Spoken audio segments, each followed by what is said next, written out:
At what age did your dad each of you to India?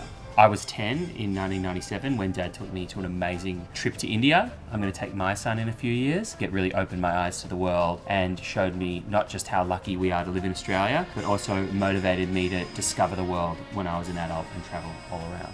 He also took me when I was 10, but I was also there when I was 1.5, 2. I was there a lot when I was very little. Didn't you have your first steps in Goa? I had my first steps in Goa. Obviously don't remember any of that time, but I do definitely remember when I was 10, and like Dan says, it just totally opened my eyes to the world and the fact that people could live in such a different way to the way that we live. And it was very, very different back then because there was no internet or anything like that. Like now you go and you see people on their iPhones and the world has opened up and everybody knows. When I was 10, and it's probably the same for Dan, you know, Dad was like, the people that lived there didn't really know about the outside world. So it was seeing people in their native space and loving their lives, even though it was completely different to my life. What's the best piece of advice your dad has ever given you?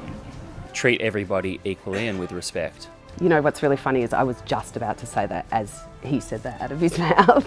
You never know what's going to happen around the corner, so always tread with caution, but optimism at the same time. What's one lesson from India that still shapes your work today? Treat everybody with respect. Don't take for granted how lucky we are to live in Australia.